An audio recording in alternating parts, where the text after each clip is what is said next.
In the autumn of 1914, something subtle but momentous happened on the Western Front.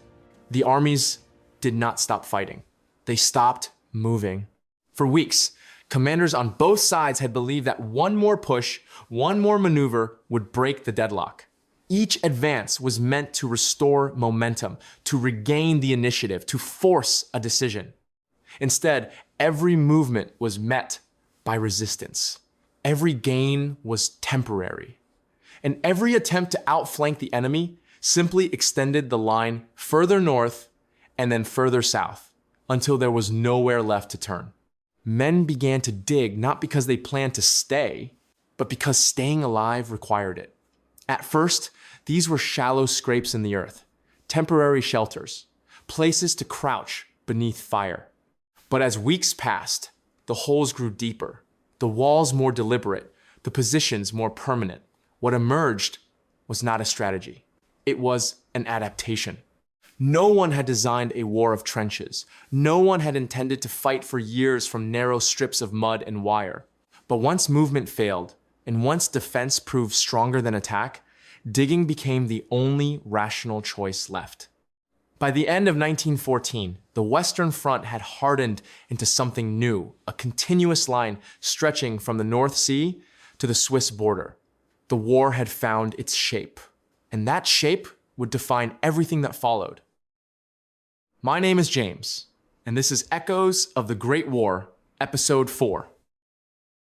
In the last episode, we watched the illusions of a short war begin to crack.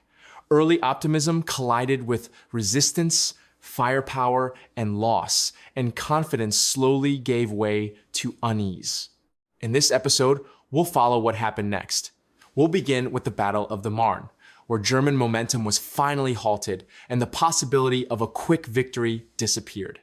We'll trace the so-called race to the sea as both sides tried and failed to outmaneuver one another. Then we'll slow the war down completely. We'll spend a full day inside a trench, hour by hour, to understand what this new kind of fighting meant for the men who endured it. And we'll follow a junior officer as he realizes that the war he trained for no longer exists. By the end of this episode, the Western Front will no longer be a place of movement and maneuver. It will be a place of endurance. And once the war froze, it became much harder to imagine how it could ever end. By the beginning of September 1914, Germany's war plan was still alive, but only just.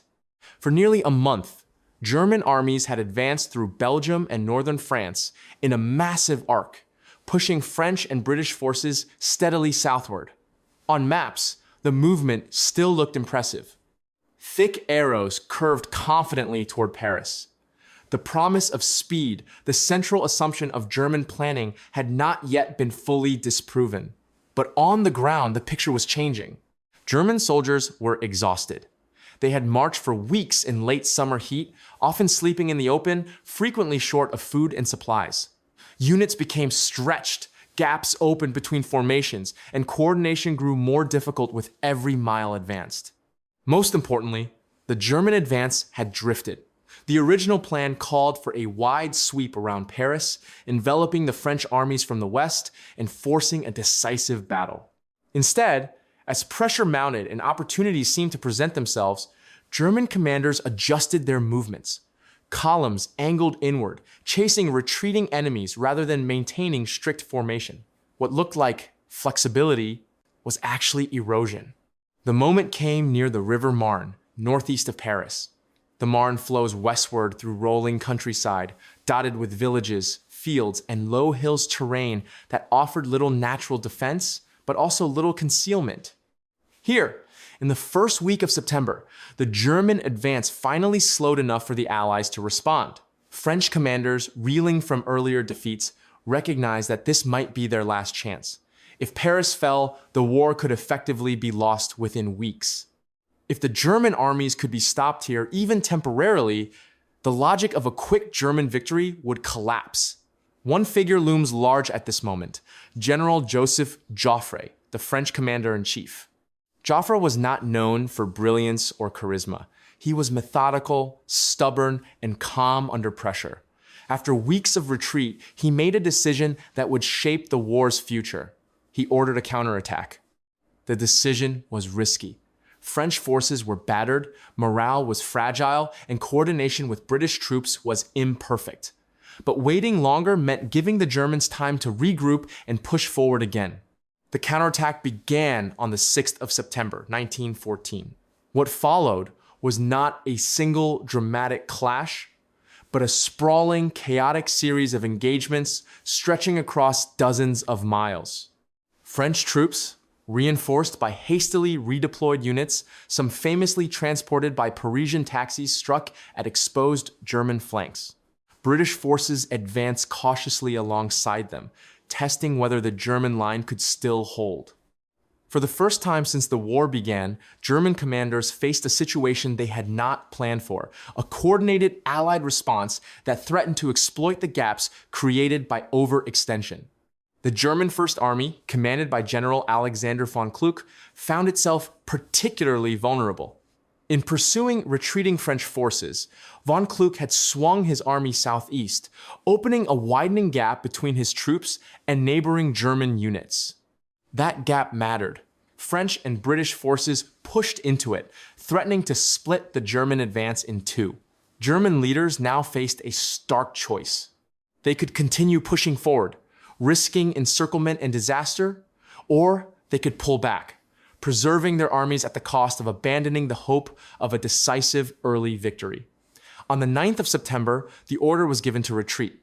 The German armies withdrew northward, crossing back over the Marne and digging in along a line that would soon harden into something far more permanent. The Battle of the Marne did not destroy the German army, but it broke the plan. The war Germany had prepared for fast, decisive, controlled, was no longer possible. For France, the outcome was both relief and realization. Paris was saved. The immediate threat of collapse receded, but the cost had been enormous, and the war was clearly far from over. Casualties on both sides were staggering for such an early phase of the conflict. Hundreds of thousands were killed, wounded, or missing in a matter of weeks. Entire units had been consumed by fighting that failed to deliver decisive results. What the Marne revealed was not simply that Germany could be stopped. It revealed that modern war resisted decision. Firepower favored defense. Movement created vulnerability. Exhaustion accumulated faster than advantage. Most importantly, the Marne forced both sides to confront an uncomfortable truth. If victory could not be achieved quickly, it would have to be endured. Commanders on all sides began ordering troops to dig in, not as a temporary measure, but as a way to survive while waiting for the next opportunity to break the deadlock. That opportunity would not come easily. The Battle of the Marne marked the end of the war of movement on the Western Front. What followed would be something else entirely. A war of positions. A war of attrition. A war where the ground gained was measured in yards and paid for in lives. And as the armies settled into their new lines, stretching north and south, searching desperately for an opening, the war began to freeze. After the retreat from the Marne, neither side believed the war of movement was truly over. The withdrawal was seen not as a failure of concept, but as a temporary setback. German commanders still believed that speed and maneuver could restore the initiative. French and British leaders believed that aggressive pursuit might finally tip the balance. So instead of stopping, the war slid sideways. Both sides began moving northward, each trying to outflank the other's exposed flank. The logic was simple. If the enemy could be turned, the stalemate could be avoided. If a breakthrough could be achieved before defenses solidified, the war might still be decided quickly. This series of maneuvers became known as the race to the sea. The name is misleading. There was no single race and no single moment when one side reached the coast first. Instead, there was a series of overlapping movements, clashes, and improvised defenses that gradually extended the front northward from the Marne toward the North Sea. Each move was reactive. Each response created new contact points. As German forces shifted north, French and British units redeployed to meet them. As the Allies repositioned, German commanders adjusted in turn. The front crept north, mile by mile, battle by battle, village by village. This process consumed enormous energy. Troops marched constantly, often arriving at new positions only to fight immediately. Supply systems struggled to keep up. Communication broke down. Orders were delayed or misunderstood. And everywhere, the same pattern emerged. Advance met resistance. Resistance produced firepower. Firepower forced digging. The landscape of northern France and Belgium shaped these encounters. Flat farmland, small towns, canals, and rail lines offered little cover but clear lines of fire. Armies learned quickly that remaining above ground under artillery and machine gun fire was deadly. Improvised defenses appeared almost instinctively. Men dug shallow trenches. They piled earth into makeshift parapets. They strung wire across likely avenues of approach. These measures were initially temporary, intended to hold ground just long enough to move again. But movement became harder with each passing week. By October 1914, the front had reached Flanders, a region in northern Belgium near the North Sea, characterized by low-lying terrain and dense networks of canals. Here, the final attempts at maneuver played out. The fighting around towns like Ypres, located in western Belgium, was particularly intense. Control of roads, rail junctions, and river crossings mattered enormously, and both sides poured men into the struggle. Once again, commanders believed that one more effort might break the deadlock. Once again, they were wrong. Every attempt to turn the flank only extended the line further. When one side reached the coast, the other simply dug in beside it. There was nowhere left to go. By late October, the Western Front stretched in an unbroken line from the North Sea to the Swiss border. The war had closed in on itself. What makes the race to the sea so important is not that it failed, but why it failed. The strategic assumptions on both sides remain rooted in pre-war thinking. Commanders believed that determination and speed could overcome resistance. They underestimated how effectively modern firepower punished exposure and rewarded defense. The more aggressively troops attempted to maneuver, the more they exposed themselves to annihilation. This produced a grim learning curve. Survival required protection. Protection required digging. Digging required staying in place. Without fully acknowledging it, both sides were choosing survival over victory. The result was not a deliberate strategy of trench warfare. It was an accumulation of rational decisions made under fire. Each trench was dug because advancing was deadly. Each position was held because leaving it invited destruction. Each attempt to move again was smaller, more cautious, and more costly. By the time winter approached, the war of movement was gone. In its place stood a system of trenches, wire, and overlapping fields of fire that favored the defender and punished the attacker. What had begun as an improvised response to danger hardened into a permanent feature of the landscape. The race to the sea did not end with a dramatic conclusion. It ended quietly, with exhausted soldiers crouched in muddy trenches, staring across narrow strips of land, waiting for orders that no longer promised resolution. The front had frozen, not because anyone wanted it to, but because nothing else worked. To understand what the Western Front became, we need to stop moving altogether. We need to choose a single place, a single stretch of earth, and stay there long enough for time to change its meaning. It is November 1914. The trench we're standing in lies near Ypres, a town in western Belgium not far from the North Sea. Before the war, Ypres was known for medieval cloth halls and quiet streets. By the time we arrive, much of it has already been reduced to rubble. The ground here is low and poorly drained. When it rains, which it often does, the water has nowhere to go. That matters. It is early morning, before dawn. The trench is a narrow cut in the earth, roughly chest deep, reinforced with wooden planks scavenged from ruined buildings.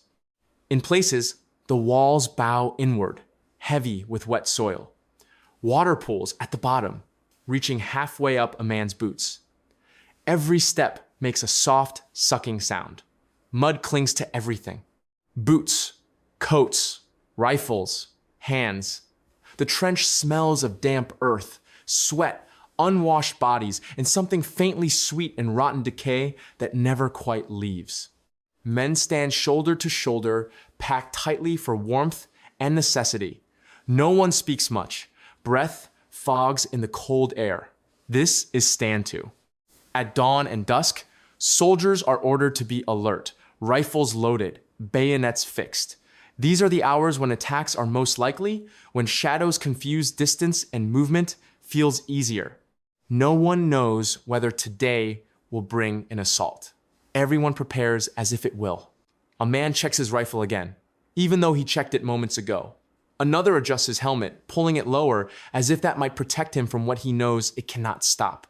Someone coughs, quickly muffling the sound. Across no man's land, a strip of churned earth, perhaps 50 yards wide, another line of men is doing the same thing. They are close enough that, on quiet days, voices sometimes carry. As the sky lightens, nothing happens. That is not relief. It is tension stretched thin. Once daylight fully arrives, shoulders relax slightly. Men slump against the trench wall. Rations are passed down the line. Hard bread, a tin of meat, weak coffee or tea if it has not gone cold already. The food tastes of mud. Not because it's mixed with it, but because everything tastes of mud now. Morning brings work. The trench is never finished. Earth slows off the walls overnight. Water must be bailed out. Duckboards are repositioned to keep men from standing ankle deep for hours. Barbed wire needs checking. Sandbags are stacked and restacked. All of this is done with the assumption that the enemy is watching. Snipers are always watching. A man climbs a ladder just long enough to peer over the parapet. He sees nothing or thinks he sees something and drops back down quickly. Artillery announces itself without warning. There is no buildup. No distant thunder, just the sudden tearing scream of metal through air, and then impact. The ground shudders. Dirt cascades into the trench. Men press themselves into the walls, helmets low, eyes squeezed shut. Someone swears, someone else goes silent. Shelling on the Western Front is rarely constant in these early months. It comes in irregular bursts. This is deliberate. Artillery is used not only to destroy positions, but to unsettle nerves, a practice known as harassing fire. The randomness is the point. Men never know whether the next shell will land close or not come at all. A British officer later wrote in his diary, "The shells come singly, at odd intervals, just often enough to keep us awake and uneasy. It is not the noise that wears you down, it is the waiting for it to come again." When the barrage pauses, relief floods the trench, followed immediately by dread, because shelling often stops for a reason. Midday arrives without an attack. This is both good and bad. Good, because everyone is still alive. Bad, because it means the waiting continues. Boredom becomes its own adversary. Men play cards on ammunition crates. They write letters, carefully choosing words that will not worry the people reading them. They talk about food they miss, about places that feel impossibly distant now. The trench has its own ecosystem. Rats move freely, fat from feeding on scraps, and the unburied dead nearby.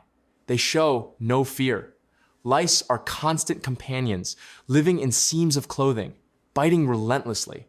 Men scratch until their skin breaks, then scratch some more.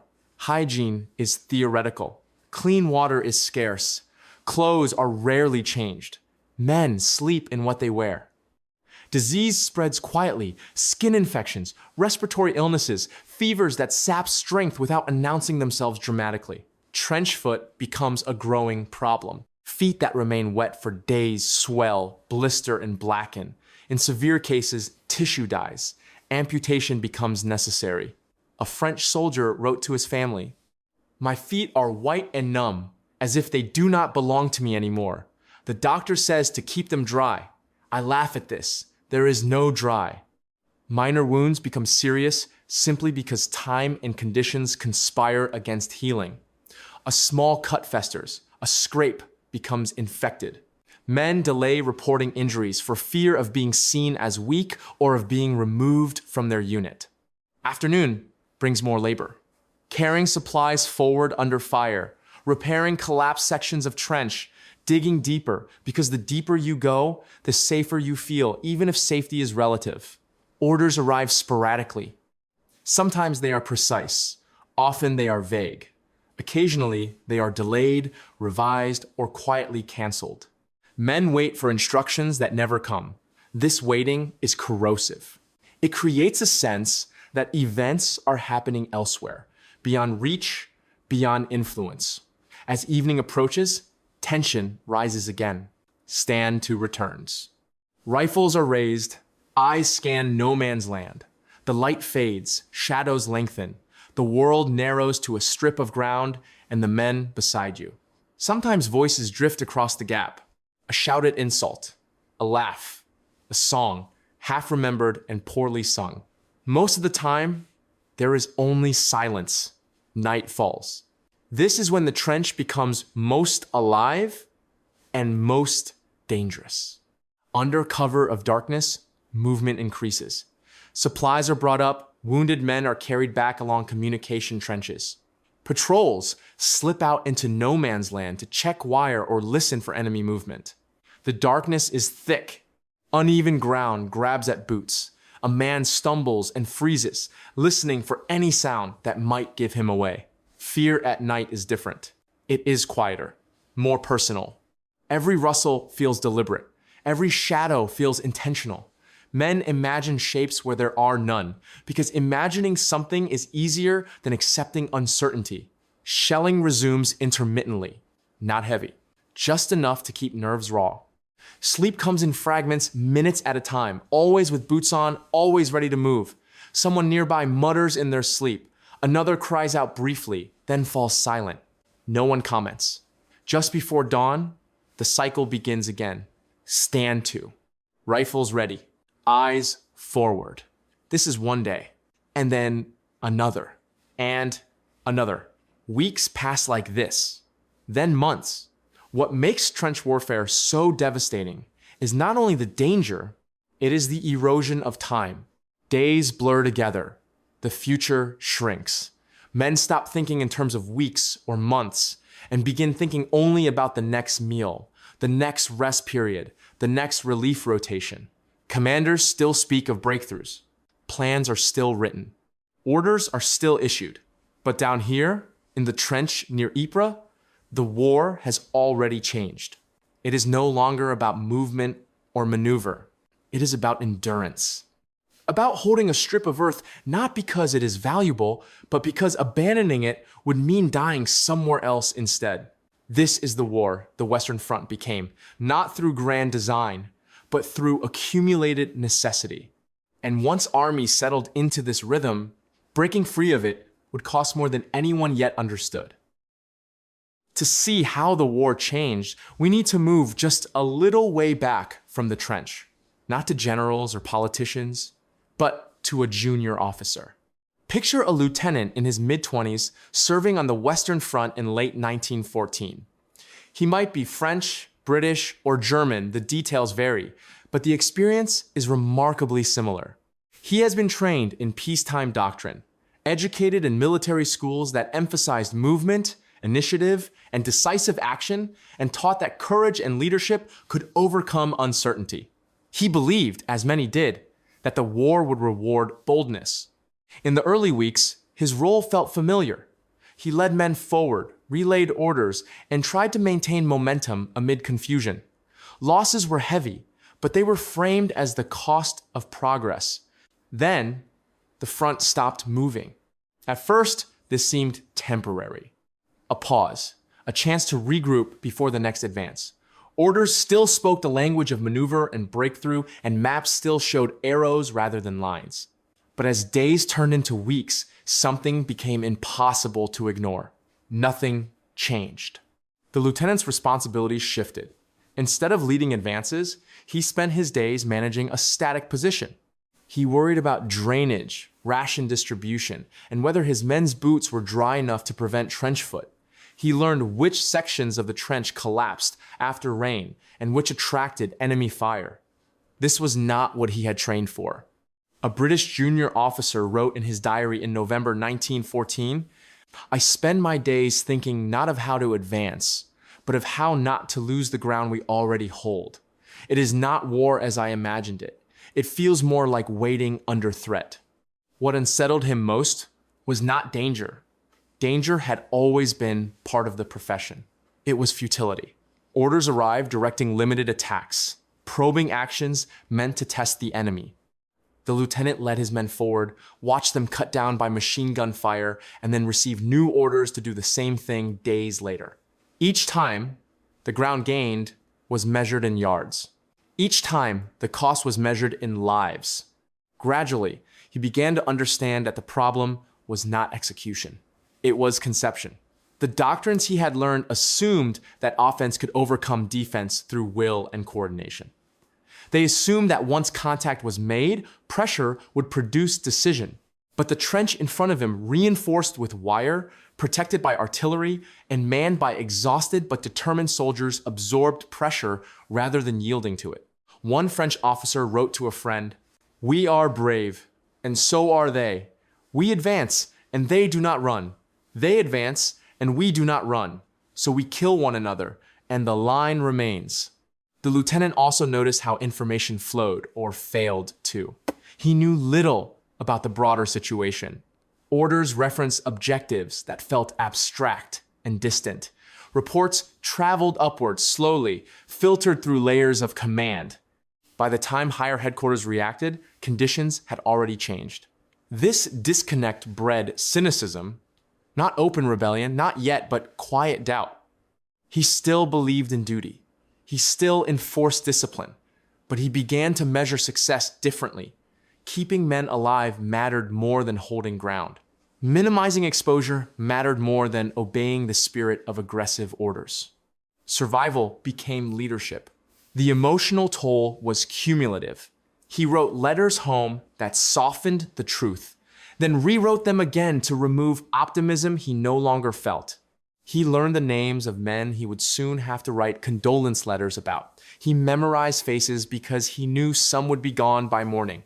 Perhaps most disturbing was the realization that this situation had no obvious end. The war was no longer a sequence of actions leading toward victory. It was a condition. A German lieutenant wrote in his journal, "We live in the trench now. The front is no longer a place we pass through. It is where we exist." This was the moment when many junior officers began to understand what their superiors had not yet fully accepted. The war had changed its nature, not temporarily, permanently. What had been imagined as a campaign had become an environment. What had been framed as movement had become stasis, and what had been sold as decisive had become indefinite. The junior officer still followed orders. He still saluted. He still believed in responsibility, but he no longer believed in the war he had trained for. That realization did not end the fighting, but it reshaped how it was endured. And across the Western Front, thousands of officers like him reached the same conclusion independently, quietly, and without ceremony. The war was not broken. It was settled into something that would take years to undo. By the winter of 1914, the Western Front had stopped pretending to be temporary. What began as improvised shelter hardened into infrastructure. Shallow trenches were deepened. Walls were reinforced with timber and sandbags. Dugouts were carved into earth to protect against shell fire. Barbed wire was layered in front of positions, not in single lines, but in dense, overlapping belts designed to slow and expose attackers. This was no longer a pause in the war. It was the war. What made the stalemate permanent was not a single decision, but a convergence of realities that left commanders with fewer options than they publicly admitted. Firepower dominated the battlefield. Machine guns positioned to cover open ground could cut down attacking infantry in seconds. Artillery, now used in unprecedented quantities, turned movement into chaos and made concentration of forces lethal. Any attempt to mass troops for an attack was visible, predictable, and punishable. Defense had become stronger than offense. And neither side yet knew how to change that. Commanders continued to search for solutions within familiar frameworks. More men, more shells, better coordination. Each offensive was framed as the one that would finally break through. Each failure was explained as incomplete preparation rather than a flaw in the underlying approach. This thinking produced escalation without adaptation. If an attack failed, the response was often to repeat it on a larger scale, believing that weight alone could overcome resistance. The result was predictable: higher casualties and minimal territorial gain. The ground itself became a prison. Once a position was taken, it had to be held. Abandoning trenches meant exposing troops to fire while retreating across open ground. Holding them meant enduring bombardment and constant threat. Both choices carried risk, but holding ground at least offered cover. So lines stayed where they were. And where they stayed, they hardened. Winter accelerated this process. Rain flooded trenches. Cold numbed hands and feet. Frost turned mud into rutted concrete, then back into sludge as temperatures shifted. Movement off established paths became nearly impossible. Armies adapted by improving what they already occupied rather than attempting bold maneuvers through hostile terrain. Supply systems adjusted to static warfare. Railheads moved closer to the front. Ammunition dumps multiplied. Medical stations became semi-permanent fixtures. Entire logistical networks reorganized around the assumption that the front line would not move significantly. This too reinforced stalemate. Once enormous resources were invested in holding specific ground, the incentive to abandon it diminished further. Each trench represented labor, material, and blood already spent. At the same time, political pressures hardened. Governments had promised victory. Retreat was difficult to explain. Holding ground, even without progress, could be framed as resilience. Stalemate became preferable to defeat, and endurance was reframed as strategy. The language of the war shifted. Words like breakthrough remained, but they were increasingly paired with phrases like wearing down and attrition. Victory was no longer imagined as a single decisive moment, but as the gradual exhaustion of the enemy. This was a dangerous recalibration. It accepted prolonged suffering as normal. By early 1915, the Western Front had achieved a grim equilibrium. Neither side could advance decisively without incurring catastrophic losses. Neither side could withdraw without inviting disaster. Both believed that time, somehow, would favor them. And so, the war settled into place. What made this stalemate so difficult to escape was that it felt rational from every angle. For the soldier in the trench, holding ground meant survival. For the junior officer, minimizing exposure meant leadership. For the general, maintaining the line meant preserving the army. For politicians, continuing the fight meant preserving credibility. Each layer made sense on its own. Together, they produced paralysis. The Western Front did not freeze because imagination failed entirely. It froze because imagination lagged behind reality. Old assumptions about courage, speed, and decisive action persisted even as evidence mounted that they no longer applied. Innovation came slowly, cautiously, and often at enormous cost. And while leaders searched for solutions, men continued to live and die in trenches that had been dug as temporary measures and transformed into permanent fixtures. By the end of the winter of 1914 into 1915, the outlines of the war ahead were visible, even if few were ready to acknowledge them. This would not be a war decided by maneuver. It would be decided by endurance, by production, by the ability of societies to sustain loss longer than their enemies. The Western Front had frozen, and once frozen, it would take years and unimaginable sacrifice to break it loose again. In this episode, we've watched the Western Front lose its momentum and then its flexibility. What began in 1914 as a war of movement shaped by plans, timetables, and confidence slowed under the weight of modern firepower and human limitation. At the Marne, German advance was halted not by a single decisive stroke, but by exhaustion, improvisation, and miscalculation. In the race to the sea, both sides tried desperately to restore maneuver, only to extend the front until there was nowhere left to turn. And once movement failed, survival took over. Men dug because digging kept them alive. Trenches deepened because exposure was fatal. Systems evolved not because anyone planned them, but because the alternative was annihilation. Over time, temporary solutions hardened into permanent structures, physical, psychological, and institutional. We stepped inside that reality for a single day near Ypres and saw how the war felt on the ground. The waiting, the labor, the randomness of shell fire, the slow erosion of body and mind. We followed a junior officer as he realized that the war he trained for no longer existed, and that leadership now meant endurance rather than advance. By the winter of 1914 into 1915, the Western Front had frozen. Not because either side wanted stalemate, but because every rational choice reinforced it. Defense proved stronger than offense. Holding ground proved safer than abandoning it. Political pressure discouraged retreat, while military doctrine struggled to adapt. Each layer of decision-making made sense on its own, but together they produced paralysis. This was no longer a war that could be won quickly.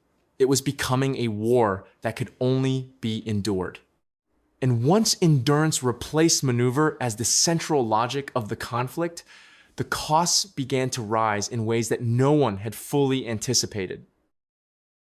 Next time, we step away from the frozen lines of the West and turn our attention eastward. In the next episode, we'll explore a very different kind of war, one defined by vast distances, weaker infrastructure, and enormous human cost. We'll follow the fighting on the Eastern Front, examine why Russia struggled so profoundly, and see how mobility, scale, and collapse shaped a front where stalemate was never quite the same. The Western Front had frozen, but elsewhere, the war was still moving and breaking at terrifying speed. That's next time on Echoes of the Great War.